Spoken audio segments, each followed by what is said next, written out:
Hello, my great and wonderful people. We welcome you all once again to our today's episode of this program. And today we get this news for our table when it does say Nigeria say it full of political thieves, but the foolish ones come from the north.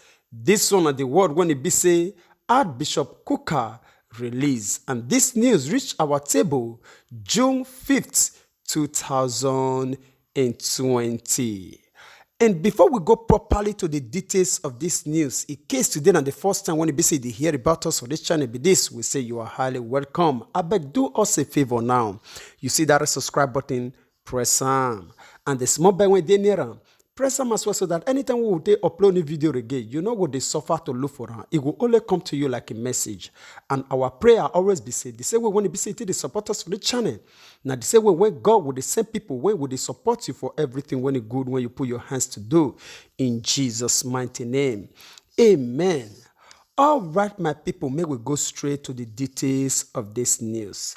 And as we put our hand deep for inside this matter, the comicals understand, say, Bishop of Catholic Diocese of Sokoto, when he be say he still the lead social and civil rights crusade and defender of the dethroned, when he be say in name na Matthew Hassan Kukah, he thought say Nigeria say it dey full of political thieves, but unlike the southern thieves, say the north, despite say they get power more than any other region for inside the country, say they also thief money more than all ruler when it be say they don't rule this country for the past. Say they not even develop their immediate constituencies. And still on top of the matter, the comicals understand say Bishop say he make this very fearful statement for an interview when he be say he get with Arise TV for the issue when it be say they call State of the Nation.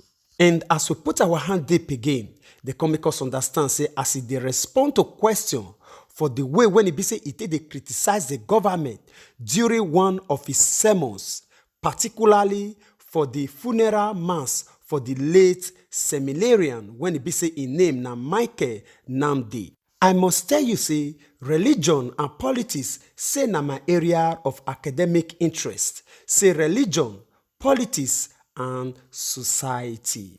So when I tell you all the things when it be say I dey tell you, say they based on first all my conviction as a Christian, because me myself say I dey very clear about how society supposed to be, because Jesus he tell me very clear say he come so that we will get life and we will get on to the fullness. So therefore, anytime when it be say states no fit make life better for the citizen, say they care to make sure say everything when citizens is supposed to get, they get am, say na something when it be say it irritate me. And because of that, it give me much concern to make sure say I question the states.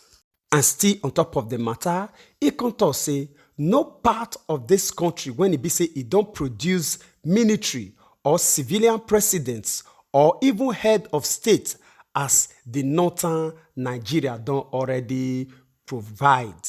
Upon all that, say the north, say they still insist say they want hold on to power by all costs. Yet say they lack the capacity to translate this power into a meaningful and useful impact on the life of even its immediate constituency.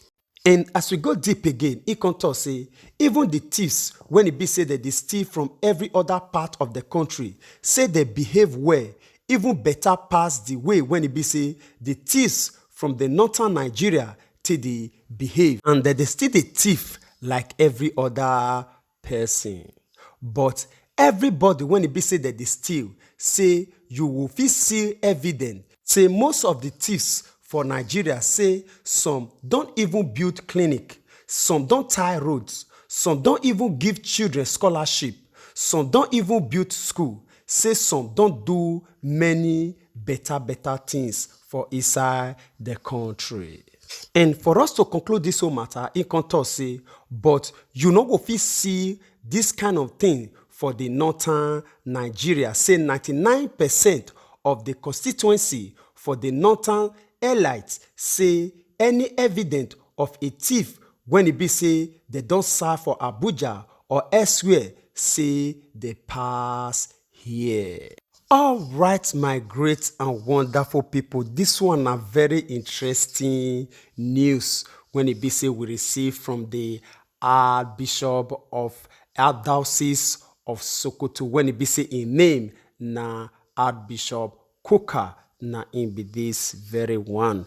You know, when we receive this very news, I myself, I laugh not be small. Say, see somebody when it be say, it gets sense to analyze issue when it be say it really dey for ground. But one thing when it be say I not too much really buy as the idea when it be say it bring this vision come up pass be say for all the things when it be say in Nigeria, I not even see the one when it be say don't tie road. I not see the one when it be say don't even build school or even give scholarship. I don't know whether me myself I never do some discovery reach that very part. But for me, all the tips, all the politicians when it be say we get for inside Nigeria, all of them, either for their family or maybe they get where they bank the money put for the Swiss account or maybe for all other part of the nation. But say the user they do something for inside that country, I never see any evidence like that. But maybe I they made mistake. If una don't still see, make una still let us know for the comment section. Now back to the drawing board. Just like the way when it be said this Archbishop don't already give his own preference. The way when it be said yes, he don't already give his own analysis. If you look back right from the day when it be said we don't get freedom from our colonial master, say almost 99% of the head of state when it be said we don't get for inside this country come from the north. Now we don't shift to the era of civilian rules. Almost 99% as well don't still come from the north. And still till today, now this still say people, now in the real amanjiri, they distribute to other part of the nation. Now that side, we still they see Babi Allah pass. Now that part, now we see they see poverty pass. Now that side, now we see they see this harshness pass. Why it be like that? Not be say that they rule now, say okay, that they rule to the better other part of the nation, say they forget their own. They know they do well for their land, they know they do well for another part. Why it be like that? Who cause una? All right, my people, I will leave una now, make una watch this next video and I will come back for the conclusion. Nigeria Police Force, as of today, operates basically as a private militia for every government in power. We do not really have a policing institution that serves the public or the public good or the nation. For example, the Inspector General of Police publicly stated at the National Assembly that he does not know the number of policemen in Nigeria. The reason why the police in Nigeria has become a criminal organization is because every administration has consistently treated the police as the militant wing of the ruling party. That's why during elections, the average policeman feels obligated to support the government in power. That is why in Nigeria today, if you don't have money, you cannot engage the police. If somebody comes to fight with you, somebody comes to steal your property, for the matter to even be incidented, they'll tell you you have to open a file. And that involves money. For the IPO to conduct a so-called investigation, either to arrest suspects, to interrogate people, to investigate the crime scene, forensics and so on, you have to pay for it. Even after conclusion of so-called investigation, they'll tell you, come and close the case file. Again, you have to pay. So how can you tell me the police has not been privatized when Nigerians have to pay for all services rendered by the police? For the police to go and effect an arrest, they'll tell you they don't have money for fuel. So the truth of the matter is that we do not really have a police institution in Nigeria. That is the truth. Let's come to, recently there was also debate over whether police has right to check people's phones on the street, on the road, and all of that.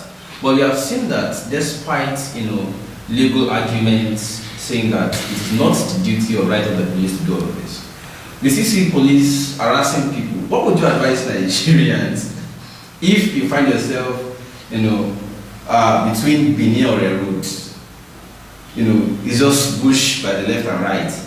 Police stops you and is asking to check your laptop and all that, and you don't have your own private security, and they have insisted and they are about to start assaulting you. Do you continue to insist on law, knowing that you know that the police does not respect law and they don't care?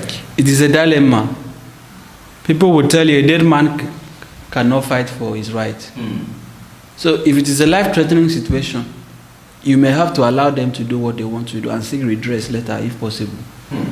But legally speaking, Section 37 of the Constitution is explicit on the right to privacy. And under that section, phone is mentioned. Under Section 37 of the Constitution, it states that the privacy of the citizens, including their phones, telephone conversations, telegraphic communications, and so on and so forth, are guaranteed and protected. All right, my great and wonderful people, waiting, we want to talk again. So now waiting, you and me, the experience now be this one. May we still they explain to you again, waiting you they pass through and waiting at they pass through. The people when they be say they're supposed to serve us, when we be say we they serve.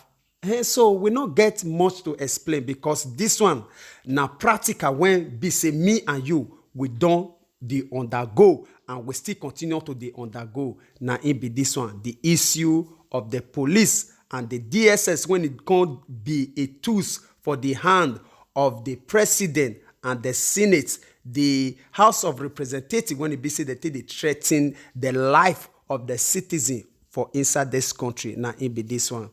Because of all this police of a thing, yes, journalists not fit get voice again. Common Nigeria not fit get voice again. Anytime when it be say we supposed to lift up our voice to defend our rights, this one na the shrine or how what they call the masquerade when it be say they threaten our life. And if we not dey careful, they fit take our life from us. So now so it can't be for the nation. All right, I will leave una make una share una opinion with us as we always do. And we want you this moment to really appreciate each and every one of una for the time when it be say una spend with us up to this moment. God Almighty will reward you all. I beg make una not still forget to help us share this broadcast so that it will still reach each and every one of us all over the world. As you do so, God Almighty will bless you in Jesus' name. Amen. We will see you again when we see you. Remember, we love you all. Bye-bye.